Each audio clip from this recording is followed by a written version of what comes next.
you ever played a game, seen a film, or read a book, and found the setting to be more compelling than the characters? More compelling than the story itself? Well, that's my story.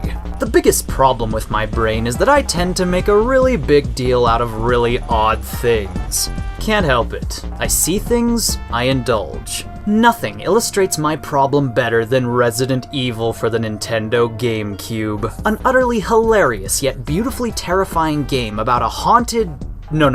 biologically hazardous mansion in the woods. Despite the growing number of flaws this game presents as time rolls along, it's quite underlooked. If people had cared to forget the silly original and, well, had cared to buy a Nintendo GameCube, they may have realized that at the time, this was one of the scariest video games ever. And I hesitate to even call it a remake. No, gentlemen, this game stands on its own.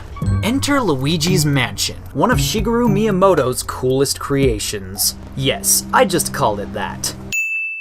Not best. No, certainly not best. But coolest? Let me explain. I remember when Luigi's Mansion was first announced. I'd heard about it in an issue of Game Informer, the same way a man one generation below me may have heard about Super Metroid in an issue of Nintendo Power. I say this because the Nintendo GameCube was the first console released to ever excite me. I'd grown up with an NES, Super Nintendo, PS1, and an N64, but many of these were handed down to me. I'd never really had the chance to look forward to a launch title. And hell, was Luigi's Mansion a strange one. The absolute finest way to give Luigi his very own, very first video game. That does not count. I call this the coolest Miyamoto game because, despite its lack of difficulty and length, it possessed some serious class. A real slick personality. It was a GC launch title released in 2001 to make up for the absence of Super Mario whatever-what's-it that came to be known as Sunshine. People liked it, but were a little disappointed. Both Resident Evil and Luigi's Mansion involve a lonely quest, a silly plotline, and a spooky mansion in the middle of the woods. And guess what? I just happened to grow up with both of them. At the same time. So welcome to GameUnderGame, where I review two games that may or may not be related, and we determine which game falls beneath the other. Let's dive in. Luigi's Mansion starts out with a classic Nintendo vibe, pure simplicity. Luigi's been tricked over winning a multi-million-dollar mansion. His brother Mario was supposed to meet him there, but things didn't turn out as planned. The game doesn't need to explain this. It all unfolds perfectly. The moment you press A and Luigi says, "Mario?" you know it. You're on your own. And you know what I think? I think Luigi's Mansion was better than Super Mario Sunshine. Sure, Sunshine was great, and don't worry, I'll do a thoughts video on that later. And it had much more to offer, but for me, Luigi's Mansion was the game that stuck. It was a tasty reminder that when Nintendo tries something new, wacky, and risky, amazing things can happen. In Resident Evil, the main characters sort of just stumble upon a multi-million-dollar mansion rather than winning one. You can play as either Jill Valentine or Chris Redfield, both of which would come to evolve into silly, underdeveloped sellouts throughout the series. We'll pick Jill. At least her body doesn't end up resembling a muscular Snorlax 4 games later. Jill is a member of STARS, a sort of rescue squad slash police officer slash cosplay group that solves mysteries in the fictional Raccoon City. They've been sent to investigate the disappearance of Bravo Team in the forest beyond. This intro is classic. It's been ridiculed a dozen years for the absolute cheesiness of the original on the PS1. No! Don't go! And while this remake is still pretty lame in terms of script writing, it's pretty damn scary. Capcom took everything that reeked in Resident Evil 1 and pretty much liberated the content into what would become a visually beautiful, delicately terrifying, and shockingly atmospheric video game. As they land in their helicopter to find the dead body of this guy Kevin, everything turns to chaos as the team is attacked by a pack of zombified dogs. Now, when I played the original Resident Evil, I had no idea they were being attacked by dogs. The intro cutscene was shot so atrociously poor. All I'd gathered as a child was that the woods must be filled with crocodiles or some shit. Yeah, the message wasn't delivered very well. The Resident Evil series is full of so many cliches and plot holes that it's not even worth pointing them all out. Luigi's Mansion's plot is actually a lot tighter than any Resident Evil plot, embarrassingly. The mansion is some supernatural figment of the strange dimension of booze. Mario's been kidnapped by King Boo, who's transformed him into a painting. A quirky twist on the usual dangle Princess Peach over lava and wait for Mario to care concept. And King Boo is a pretty awesome antagonist. Just listen to that snarky little laugh. I especially love his ruby crown. It's got character, unlike that drooling atrocity. What's up with him? So, the whole game takes place in a haunted mansion. And how clever that was. It was daring, different, and in execution, perfect. What better way to give Luigi a personality than to star him as a shivering, cowardly ghost hunter? There are plenty of different ghosts, all of which do totally different things. Some shake the earth, some punch you in the face, some wrap around you and suck your blood, and some just mind their own business. Every type of ghost has its own voice and personality. My favorite ghosts are the ones that go woo! As you search the house for Mario, you'll find this game implements exploration as a primary mechanic, and it does it wonderfully. Various treasures, money, secret rooms, and even hidden ghosts are scattered throughout the house, and if you hope to find them, you'll have to be OCD about everything. This element trumps Resident Evil, but only slightly. Because in both games, you're greatly rewarded for exploration, but Luigi's Mansion goes about it in an exciting, unique way. In Resident Evil, all the items sort of just sparkle in the dark, so it's not likely you'll miss anything. But the problem with Luigi's Mansion is that the treasure is worth nothing.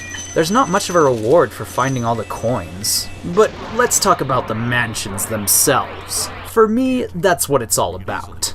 After being chased by dogs and exchanging some cheesy, overdramatic conversations, the stars decide that this mansion in the woods is their only safe haven, whilst their companion, who spinelessly took off in the helicopter, spends the game trying to make contact with Jill. And, for some reason, they all decide that it's a good idea to not only split up, idiots, but also explore every room in the house. Also, Chris Redfield went missing.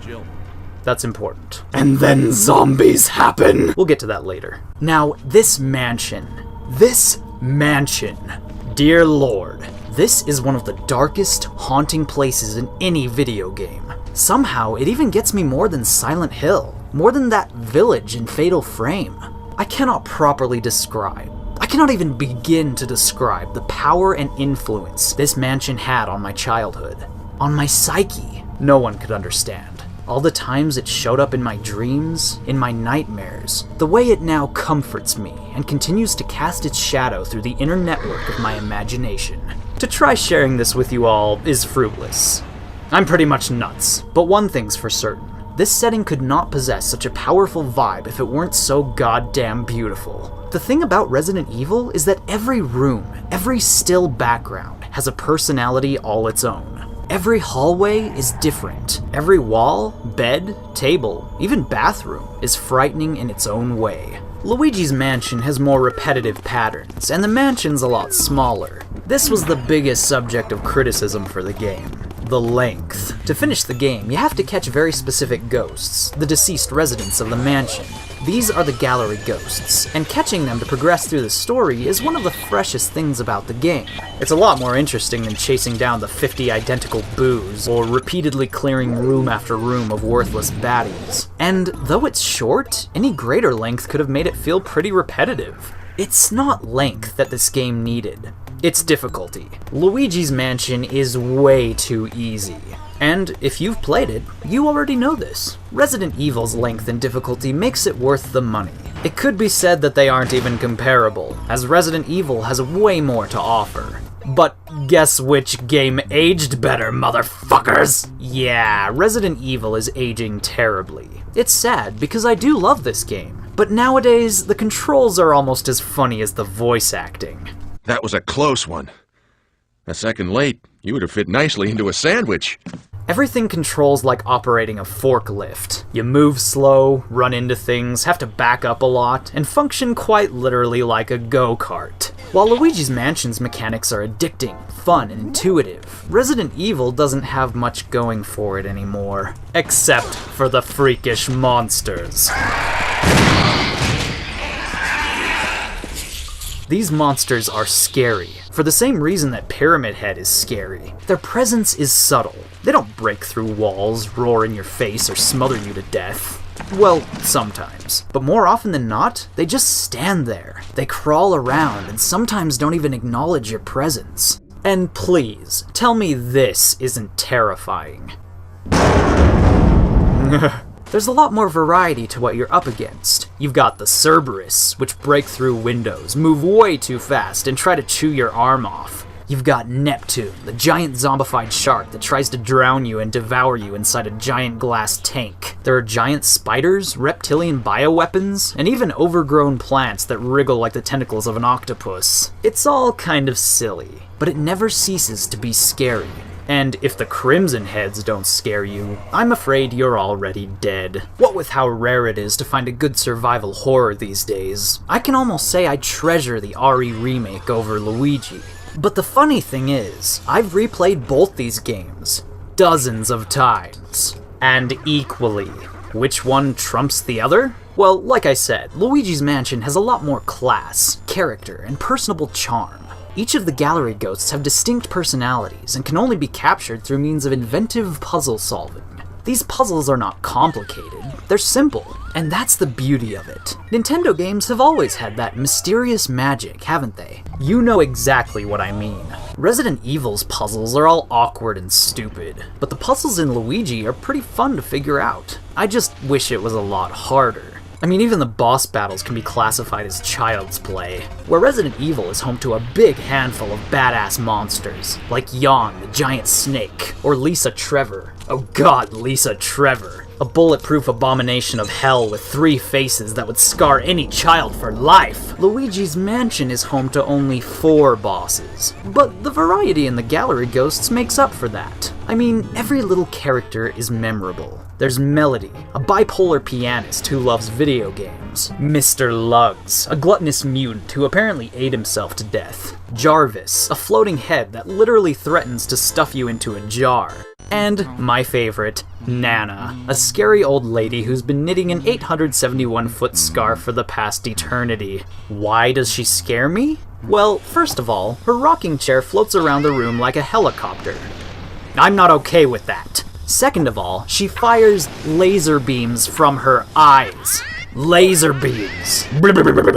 I'm off track. What's this video about anyway? What's up with all this? What's up with you? And what do you think? You want to know what I think? I think Luigi's Mansion is the shit, while the solid darkness and scarring loneliness of Resident Evil has always captivated me, even simultaneously comforted me, scared me, and depressed me. Luigi's Mansion is an instant classic. It's a simple game conceived by a seamless mind. It never gets dull, hasn't aged, and never feels like it's losing its touch. While Resident Evil has a really stupid ending involving a hilariously stupid character and a stupidly easy monster, Luigi's Mansion ends with King Boo resurrecting Bowser from the dead. Yes, a Nintendo game actually inferred that Bowser is dead. That makes this a true sequel to Super Mario 64, instead of just recycling the basis. It's great. Clever, fun, spooky, and great. Its sequel kicks ass, and the Nintendo GameCube kicked ass, regardless of what it lacked. Please, Nintendo, try new things. Stop trying to innovate with your hardware, and return to what you do best. We need art that doesn't paint doors, but opens doors. And that's what I love about Luigi's Mansion. There's really no game like it. As for the other mansion, well, I'll never forget it. The expansive hallways, the dim corners, the beautiful caverns, the underground corridors, and, more than anything else, the safe room music.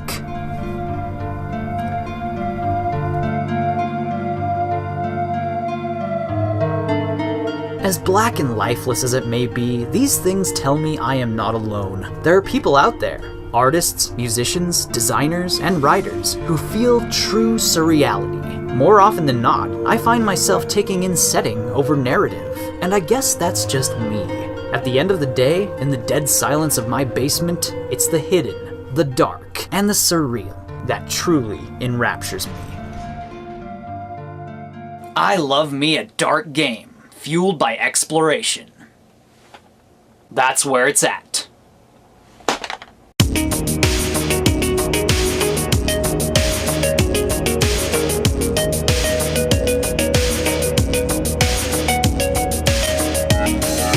Hey, be sure to check out my other 2 shows. You can take a look at more of my things below. And if you enjoyed this video, subscribe to see new Underneath content every week.